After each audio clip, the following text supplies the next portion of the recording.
things. Everything is possible with English. Halo, kembali lagi dengan saya Fatika. Di video kali ini aku akan membahas tentang pengalaman waktu aku mengikuti mata kuliah internship.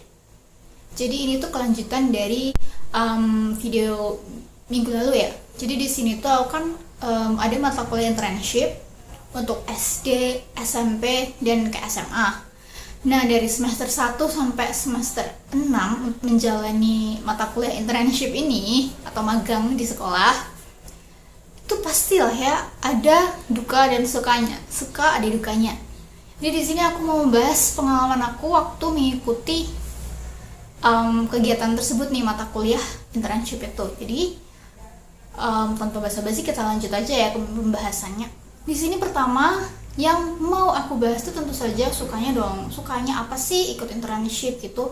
Apalagi kan internship atau magang di sekolah ini tuh udah dari hasil kerjasamanya prodi aku ya, prodi pendidikan bahasa Inggris UMY dengan sekolah mitra gitu. Jadi kita tuh lokasi sekolah dan kelompok-kelompoknya itu nanti udah ditentukan sama sekolah. Jadi kita tuh cuman tinggal nanti ke sekolah, terus nanti kayak ada kayak acara pembukaan gitu, terus nanti kayak dibagi siapa guru pamongnya. Nah, guru pamong ini apa? Guru pamong itu adalah guru yang menjadi perantara antara kampus mahasiswa kita sama sekolah begitu. Nah, jadi pertama ini sukanya tentu saja yang pertama itu pas dari semester 1 ya, kayak baru seminggu masuk tahun ajaran baru atau semester baru, kita udah mulai ikut mata kuliah magang dimana kita tuh belum kenal sama teman-teman yang lain, yang belum kenal banget gitu loh. Apalagi ini satu kelompok yang ikut magang di sekolah A, itu tuh ada sebagian tuh dari kelas ini, sebagian dari kelas ini, jadi belum tentu yang kenal banget gitu. Nah, jadi sukanya tuh pertama kita jadi dapet teman baru, jadi lebih dekat sama teman-teman kelas kita, jadi dapet teman baru dari kelas lain yang sebelumnya kita nggak kenal jadi kenal, sebelumnya kita yang nggak akrab jadi akrab gitu. Apalagi kalau misalnya masuk kelas atau gimana, terus habis pulang dari magang di sekolah, kita tuh biasanya pulangnya kalau misalnya nggak ada kelas lanjutan, misalnya magang tuh kita nggak ada kelas gitu loh di kampus, kita langsung makan bareng gitu. Kita bisa lebih berkomunikasi, kita jadi lebih dekat sama teman-teman kampus kita gitu. Dan yang kedua itu adalah pengalaman kenapa? Oke, kita itu waktu jadi mahasiswa kita pernah jadi siswa SMA, tapi sudut pandang kita saat kita masih siswa SMA dan saat kita mahasiswa yang dimana kita itu calon guru itu pasti berbeda gitu. Dapat pengalaman, kita melihat dari sudut pandang guru gitu loh. Apalagi kita kan nanti kan bisa tanya-tanya sama guru pamong, kita mau observasi lingkungan sekolah, gimana struggle-nya jadi guru. Apalagi kalau misalnya siswa itu kayak ada kan ya siswa yang dengerin gurunya, ada siswa yang agak-agak berisik gitu. Nah, itu kita bisa melihat dari sudut pandang guru gitu loh. Terus kita juga dapat pengalaman karena ternyata ada guru yang ngajarnya itu pakai metode ini. Ternyata siswanya suka. Ternyata ada guru yang pakai ngajarnya pakai metode ini dan ternyata efektif gitu. Jadi kita dapat pengalaman. Yang selanjutnya, yang ketiga adalah kita bisa jadi dapat koneksi. Iya, kenapa? Karena di sini kan guru pamong nih. Guru pamong itu kan nggak hanya satu ya, kan guru bahasa Inggris di sekolah kan mungkin ada lebih dari 2 lah. Kita kan bisa tanya-tanya yang berseputar dengan mengajar atau kegiatan belajar mengajar gitu. Misalnya tentang RPP, kalau misalnya kita masih agak bingung tentang RPP atau tentang materi ajar atau penilaian, kita bahkan bisa tanya kayak apa ya bahasanya, tentang suka dukanya gitu loh, ngajar tuh gimana. Apalagi nih teman-teman, ada suatu mata kuliah, aku lupa nama mata kuliahnya, tapi di situ tuh kita pernah diminta sama dosen untuk mencari wawancara seorang guru gitu. Jadi kita tuh salah satu tugasnya tuh mau wawancara seorang guru di sekolah, guru SMA atau guru SMP gitu. Nanti kita mau interview buat pertanyaan buat ini. Terus habis itu kita presentasikan. Nah, apalagi karena ada apa ya namanya? ada mata kuliah yang seperti itu, yang dimana aku lupa mata kuliahnya apa, kan kita udah ada koneksi nih, oh iya aku bisa interview guru ini dari sekolah ini itu, jadi enaknya ya dapat itu. Dan bisa jadi ya nih, kalau misalnya dapat koneksi atau misalnya kita punya impresi baik gitu ke guru pamong, bisa jadi nanti kita tuh kayak dikasih nilai plus gitu loh. Kan kalau penilaian mata kuliah internship magang itu tuh sebagian besar itu bukan dari DPL, bukan dari dosen kita, tapi dari guru pamong, dari pihak sekolah. Jadi kalau misalnya kita buat impresi yang baik, kita melakukan kegiatan mata kuliah internship itu dengan baik, jadi nanti kita dapat nilai plus gitu, nilai kita lebih baik. Nah, sekarang kita akan membahas dukanya ketika melaksanakan mata kuliah internship atau magang. Oke, yang pertama tuh adalah waktu masih mahasiswa baru nih, kan mesti ada kan dari kalian mahasiswa yang masih belum punya motor, apalagi di lokasi tempat kita magang tuh, apalagi kalau tempatnya tuh agak jauh dari kampus. Nah, kalau kamu nggak punya motor, kamu harus cari tebengan atau mau nggak mau kalau nggak dapet tebengan ya harus keluar uang gitu loh untuk bayar ojek online. Nah, kalau misalnya kamu ada yang udah teman dekat gitu dan dia mau nebengin kamu, ya nggak apa-apa. Atau kalau misalnya kamu punya motor sendiri, naik motor gitu biasa. Tapi kalau kamu udah nggak punya motor dan ini tuh udah nebengin itu gitu, nah kamu mau nggak mau kan ya harus keluar uang ya buat bayar ojek online gitu. Jadi mungkin itu sih dukanya untuk mereka yang nggak punya motor atau nggak punya kendaraan pribadi, itu cari tebengan. Yang kedua itu adalah dukanya, jangan sampai buat dosen kamu marah.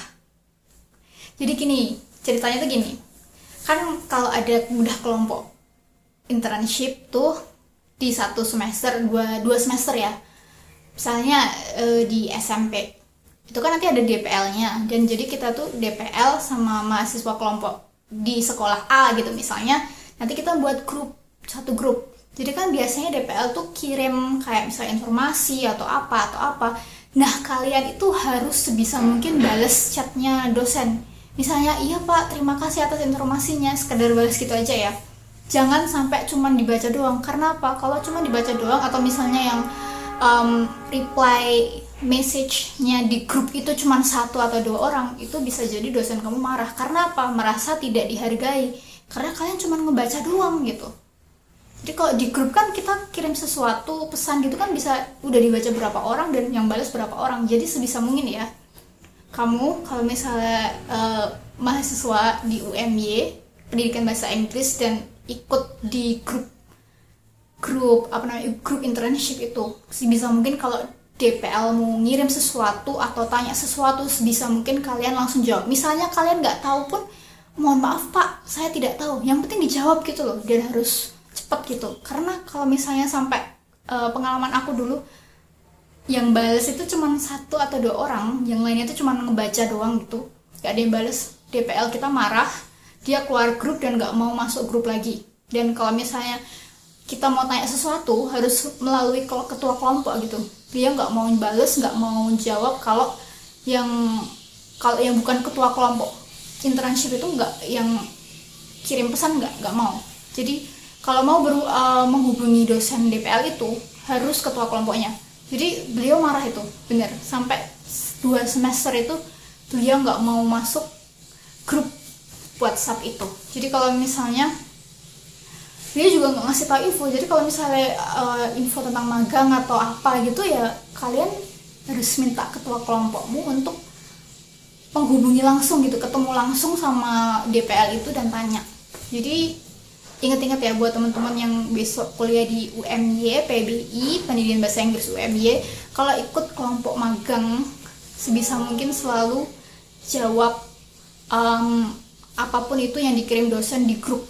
Misalnya itu kalian bilang terima kasih, kalau nggak tahu ya jawab nggak tahu, dan sebisa mungkin harus fast respon gitu, jangan slow respon. Yang selanjutnya adalah ini, untuk menghadapi siswa. Jadi ada kita itu ada jadwal magang di SMP di kelas ini. Cuman guru bahasa Inggris di kelas itu pada waktu itu tuh lagi berhalangan hadir gitu. Jadi sama guru bahasa Inggris yang lain, kami ini ada 3 orang ya, mahasiswa cewek semua, itu aku sama 2 temanku cewek, diminta untuk ke kelas itu gitu.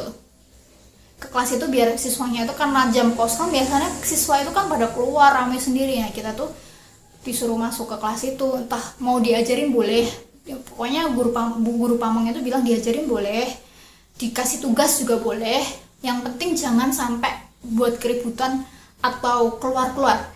Dan guru pamongnya juga bilang ke kami gitu, kami bertiga, itu kelasnya spesial ya mbak, intinya bilangnya seperti itu. Pokoknya intinya beliau bilang kalau siswa di kelas itu spesial. Dan aku pikir spesialnya tuh gini, kayak oh paling emang siswanya rame banget gitu ya, atau ribut banget gitu, yang susah diaturnya, yang sebatas kayak gitu ya. Tapi nih ternyata pas kita masuk kelas bertiga itu lebih dari itu.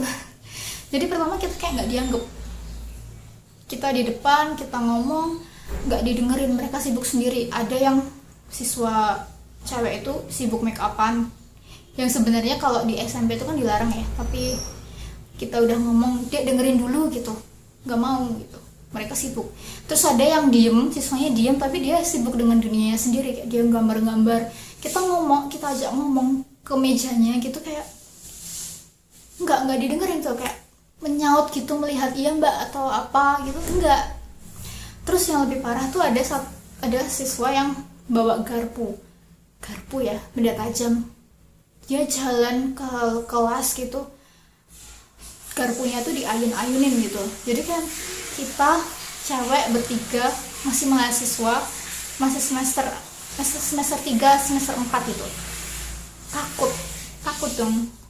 Jadi kayak gimana ya, kayak ya gitulah, kita waktu itu juga masih bener-bener awam banget kan, jadi nggak ngerti apa-apa. Akhirnya kita bilang ke siswa-siswa di kelas itu, oke, kalau kalian nggak mau belajar, nggak mau ngerjain soal, yang penting kalian di dalam kelas dan jangan berisik, kita bolehin kalian kayak gitu.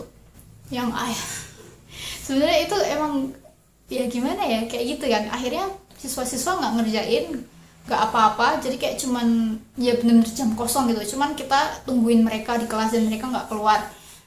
Yang untung aja mereka masih mau dengerin ya, kayak biar nggak keluar-keluar, jadi mereka tuh sibuk sendiri di kelas.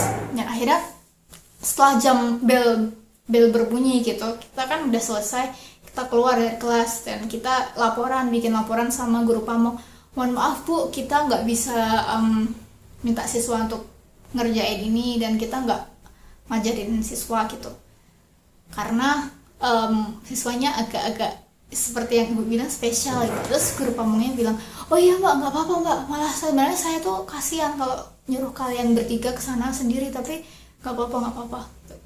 Gurunya sampai bilang kayak gitu. Dan sebagai mahasiswa kayak kita ngerasa kayak pertama ya emang agak-agak takut gimana, tapi kayak ngerasa bersalah juga gitu. Kita tuh walaupun kita masih mahasiswa ya, kita kan calon guru gitu, tapi ngadepin siswa aja kita nggak bisa. Jadi menurutku itu adalah sesuatu yang sedikit duka ya buat kita. Tapi waktu itu emang kita belum praktek mengajar sih, sebenarnya kita tuh untuk kayak observasi. Cuman gurunya waktu itu, guru di kelas itu tuh yang waktu mengajar itu sedang berhalangan hadir, jadi kita disuruh sama guru pamong, guru bahasa Inggris yang lain, kita masuk aja ke kelas itu gitu. Jadinya seperti itulah. Yang selanjutnya dukanya adalah waktu semester 6, dimana aku ngelakuin praktek mengajar, bener-bener praktek mengajar ya, tahun 2021. Cuman waktu itu kan 2021 masih zaman-zamannya COVID, dan kegiatan belajar mengajar itu masih distance learning atau secara online gitu ya. Jadi ketika aku ngajar itu kan pakai Google Meet ya.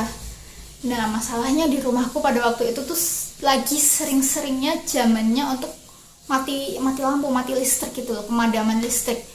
Nah pas lagi di tengah-tengah itu tiba-tiba langsung mati. Kebetulan juga laptopku itu adalah laptop yang kalau dinyalain tuh nggak bisa kecuali kalau dicasin. Jadi kalau mau nyalain laptop tuh harus bener-bener dalam keadaan di charge, dicasin. Jadi ya pas mati lampu langsung mati semua gitu. Dan yang buat aku lebih malu lagi, waktu Google Meet itu berlangsung, itu tuh ada ibu guru pamong kita gitu loh, guru bahasa Inggrisnya yang jadi kayak ngeamati dan ngasih penilaian kita ngajar.